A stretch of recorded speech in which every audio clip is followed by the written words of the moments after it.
Richard was born with a face so beautiful it was deadly. From the very moment he entered the world, something strange and terrifying happened. Everyone in the hospital who laid eyes on him died instantly. Doctors, nurses, even visitors who wandered too close, all collapsed lifeless on the cold floor. Only his parents survived, shielded by a love so deep it pushed away their fear.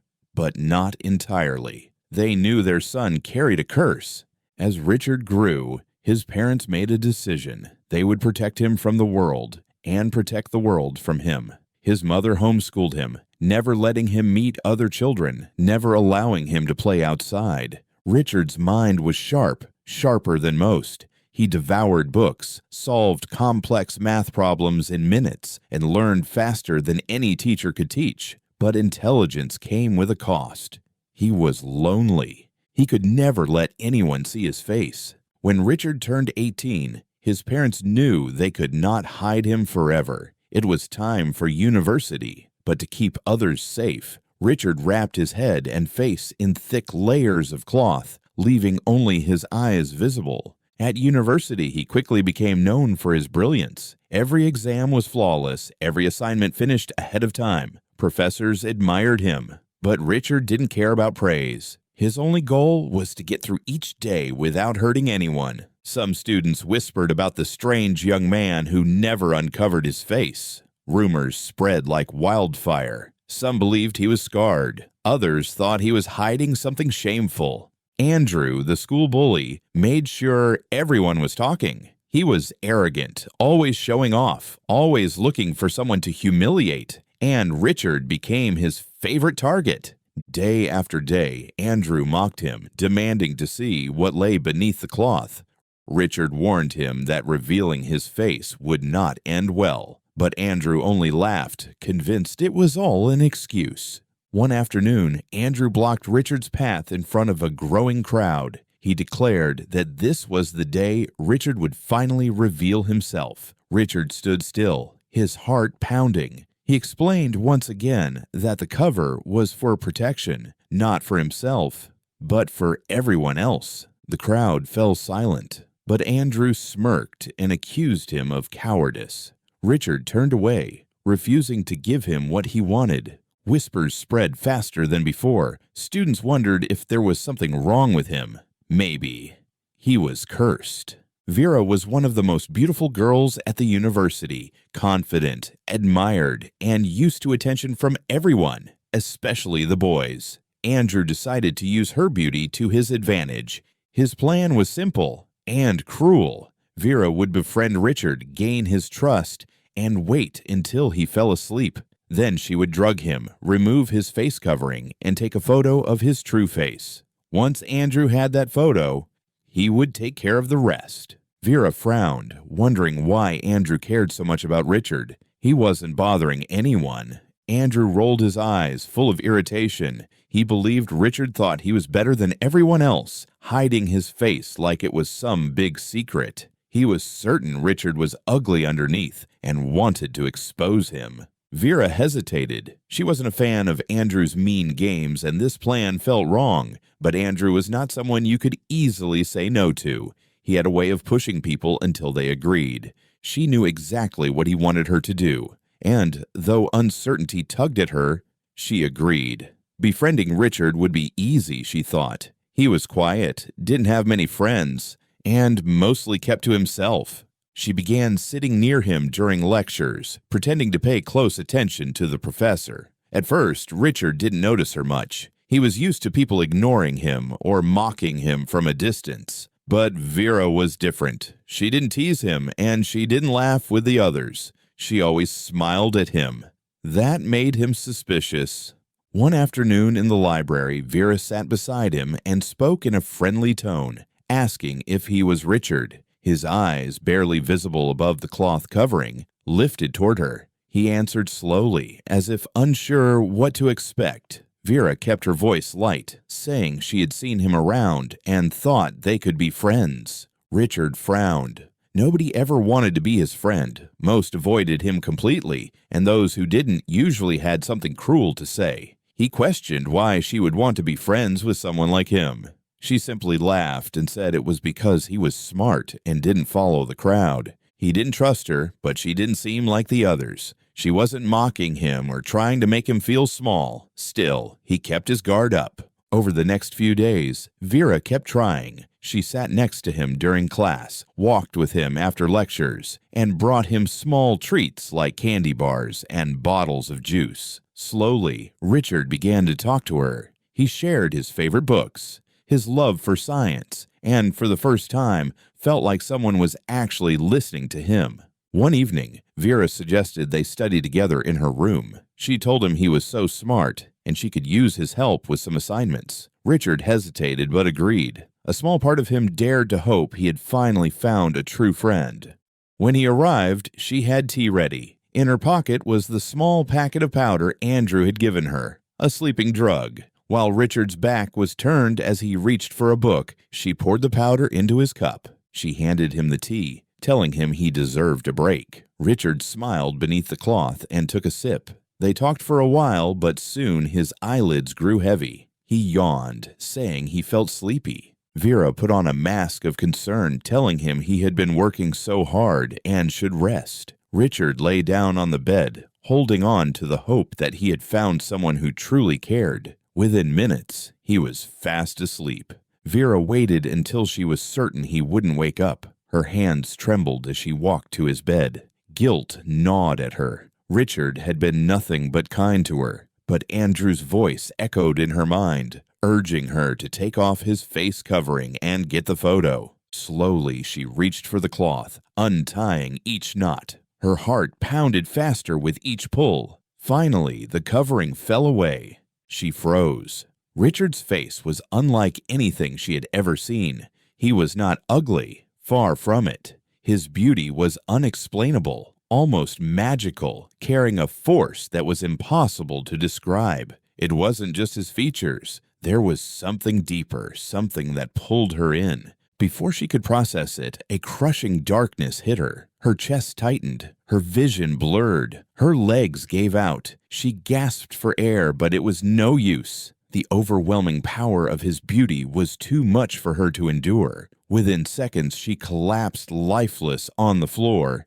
A few minutes later, Richard stirred, groggy and confused. He sat up, noticing his face covering on the floor. His heart sank. His eyes darted around the room until they landed on Vera's body, lying still with eyes open and unblinking. He crawled toward her, whispering her name, shaking her shoulder, but she didn't move. Panic tore through him as the truth hit. She had seen his face, and now she was gone.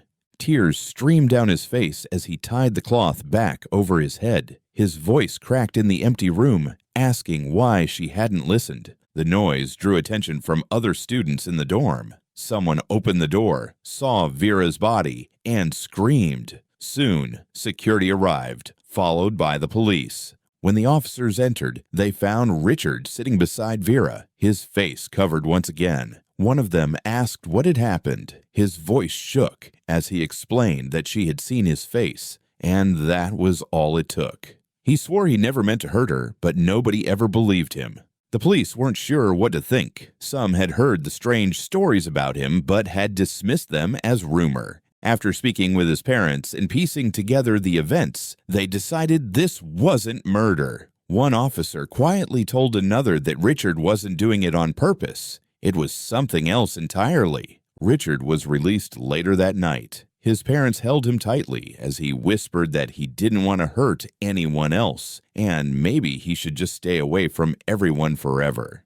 His mother sat beside him, telling him he couldn't hide from the world forever. She reminded him of how hard he had worked to get where he was, and urged him not to give up. Richard admitted that it was hard. People stared, they didn't understand, and he feared something bad happening again. His mother held his hand, telling him not to let fear control his life. She said people might talk or stare, but that didn't define who he was. He had so much to offer, and he was stronger than he realized. Richard wiped his eyes, voicing his frustration about Andrew, who had bullied him for so long. His mother brushed his hair back, telling him that people like Andrew would always try to bring others down. but he didn't have to listen to them.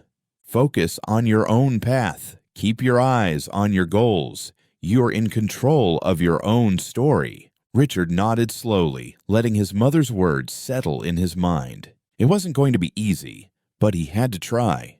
He said he would try. He didn't want to hide anymore. His mother hugged him tightly.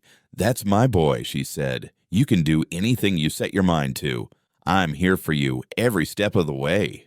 The next day, Richard walked into school with a knot in his stomach, nervous but determined. He had made a promise to himself to ignore the bullies and focus on his studies. He kept his head down as he moved through the hallways, heading quickly to his first class. But when he stepped into the library, he froze. Andrew was there, surrounded by his usual group of boys. The moment their eyes met, Andrew stood up and started walking toward him.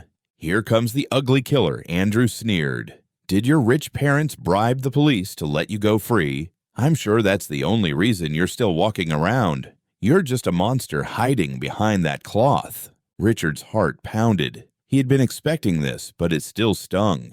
He tried to walk past, but Andrew followed. "You think you're special just because your parents have money," Andrew continued. "If they weren't rich, you'd be in jail right now for killing someone. You're a freak." Richard stopped. He turned to face Andrew. His voice was steady. "At least I'm not like you. You've been with almost every girl in this school just to get attention. What does that make you?"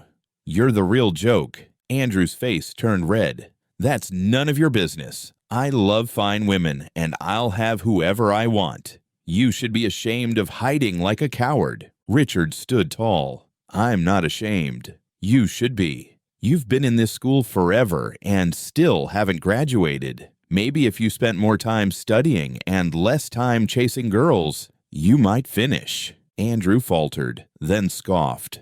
"You're just jealous because I'm popular and you're a nobody." Richard shook his head. "I'm not jealous. I'm focused on my future, something you should try for once." Andrew had nothing else to say. He turned and walked back to his friends. Richard's pulse was racing, but deep inside he felt stronger. He had stood his ground. A week later, a new student arrived. Her name was Stella, tall, confident, with a warm smile and kind eyes. She immediately caught everyone's attention. Whispers followed her through the hallways, and every boy seemed to be watching her. The moment Andrew saw her, his eyes lit up. He leaned toward his friends. "I must have her," he said. "She's perfect." Some of his friends nodded. Others rolled their eyes. The next day, Andrew made his move. He approached Stella in the hallway with his sweetest tone, offering to show her around. She didn't even look at him. She kept walking. His friends laughed quietly. Andrew's smile faded. "She's just playing hard to get," he muttered. "I'll get her. If she doesn't come willingly, I'll use my money." But Stella wasn't interested in Andrew. Instead, she found herself drawn to Richard. She liked his kindness, his intelligence. She enjoyed talking to him during breaks, and soon they became close friends. Not everyone was happy. Stella's friends warned her to stay away from Richard, but she didn't listen. When Andrew found out, his jealousy flared. He stormed up to Richard, accusing him of using tricks to steal Stella away. Richard laughed. "You're a woman, someone who doesn't even know you exist? Keep dreaming. Stella and I are just friends." Andrew's face darkened. "You don't belong in this school," he said. "You're a freak, hiding behind a cloth." Richard's voice was calm. "I'm here to study, not play games. Unlike you, I don't waste my time on shallow things." Andrew was shocked. He had never seen Richard so direct. "Go ahead," Richard said. "Threaten me. I'm not afraid." Andrew turned and left, frustrated that his intimidation had failed. That evening, at home, Richard sat with his mother. He told her graduation was coming, and he wanted to look nice that day. He didn't want to hide anymore. He wanted to feel normal. His mother's smile softened into concern. She reminded him of the prophet's words, that the curse would only break when someone truly loved him for who he was. Richard's chest tightened. What if no one ever loved him? What if he was alone forever? She pulled him into a hug. "The right person will come when the time is right. Focus on your studies and your future." Richard nodded, but deep down he still longed to be seen for who he truly was. He told his mother about Stella, just a friend, nothing more. His mother encouraged him to value that friendship, but not to let anyone pressure him. She reminded him that Andrew's opinions meant nothing. At school, tensions with Andrew reached a boiling point. 2 weeks before graduation, Andrew saw Richard reading quietly near the cafeteria.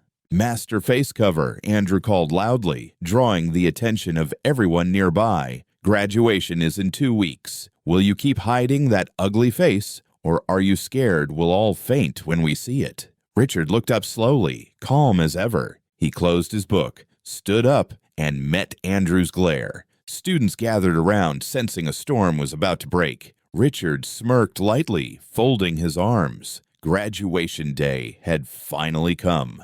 After all these years, Andrew was leaving this school, and Richard couldn't help but add a sting to the moment. Around them, students burst into laughter as Andrew's face turned red. But Richard wasn't finished. He spoke with calm precision, each word cutting deeper. He accused Andrew of bribing lecturers just to graduate, mocking the fact that he had been in school since the time of the dinosaurs. The crowd erupted with louder laughter. Andrew's jaw dropped, but Richard silenced him with a raised hand. He revealed what everyone whispered about: Andrew's parents struggling in a small village, while Andrew pretended to be wealthy. He went further, exposing Andrew's so-called big boy lifestyle, funded by sugar mummies. The students could not hold back. Laughter roared through the courtyard. Phones were out, recording every second. Andrew's friends exchanged uneasy glances, some quietly stepping away.